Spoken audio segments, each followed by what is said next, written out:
Hi there, it's Sutton with Founders Barbell, and thank you so much for watching this video. In today's video, I want to talk a little bit about programming, and specifically what I believe is the most important variable in any strength training program. And I promise this is not steak oil. Stick with it and let me know what you think afterwards. So, when we first get into programming for strength training, there are many variables that come to our attention. Chiefly, volume, frequency, and intensity are the main three that people discuss and consider when designing or evaluating a program. We seek to find the optimal ratio of these factors so that we can get better numbers in competition or in the gym. When people emphasize one of these variables, they lead to programs on the fringes. The Bulgarian system and many other weightlifting protocols, especially in the US, emphasize intensity with volume being low and frequency falling somewhere in the middle. German volume training and many bodybuilding programs emphasize volume with low intensity and frequency somewhere in the middle. Also, every once in a while, someone stumbles across a book that claims to have a once-a-week workout that is enough to keep an athlete in shape. This program would emphasize both intensity and volume with a very low frequency. However, the most important variable is often left out of the equation: compliance. Compliance is not often seen as a variable when designing a program or a diet for that matter. For some reason, we look at a program and just assume that we will follow it as written. Perhaps we keep in the back of our mind the possibility of modifying the program to suit our own styles, but we do not usually think the question, am I willing to do this? Asking that question may seem like sissy or quitter talk. Of course we will do it, and the only reason we wouldn't is if it isn't working, right? The simple fact is that most of us are pretty bad in the compliance department. We look at programs, and usually our hunger for results, or really a distaste for doing things we don't understand, overcomes compliance. And so we edit and tweak, adjust, and fudge our way along until our training log on day 1 looks completely different from the one on day 40. At the end of the training cycle, a few of the program's staples remain, but it is fundamentally a different monster. And when the progress runs out, we sit down and type away on our message boards about how the program doesn't work or only works for the most novice of lifters. Most strength training programs work when strictly adhered to, just as most diets work when strictly adhered to. Compliance is the key. Now, I'm not saying to stop tweaking and dogmatically follow the first program you came across. Each lifter is a different sort of beast. But those differences should be acknowledged to the point where we can look at a program and know, this looks nice, but there's no way I would stick to that.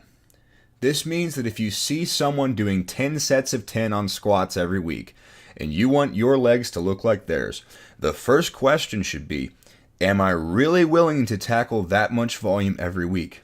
Realize that you are a person with preferences and habits, and if you aren't going to follow the program, why are you even on it? Coaching should start with a search for these preferences and habits. In one of his rant videos, Stan Efferding once said that the best diet is the one that you will follow. Similarly, the best program is the one that you will follow. If someone hates running with a passion, don't build them a program around running. Find out what they like and use it to get them closer to their goals. If someone likes farm work as opposed to weight training, find ways to sneak in progression in the area they already enjoy and will stick to. Now, of course, the athlete must meet the program halfway on some things. We are perpetually lazy things. Enough of what we enjoy justifying doing the things we don't like to do. The design of a program or training cycle is a negotiating process with oneself. No Fluff has been tremendously successful for me since I started it 5 months ago. I think the main reason for the success is that I began the process by asking, what do I like to do in the gym? I absolutely hate high volume training, detest it with a passion. That's where I get hurt, and it wears on me mentally more than high frequency and high intensity training. I loved training at a high frequency at the same time. In the year and a half after I moved up to Virginia, I trained 7 days a week, and many days went in again in the evening for some prehab, looking forward to the next day.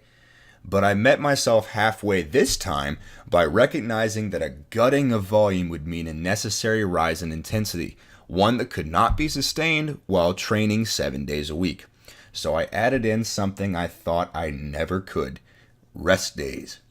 I ended up with a program that has a high frequency of movements, a medium frequency of training days, and a moderate intensity across the board.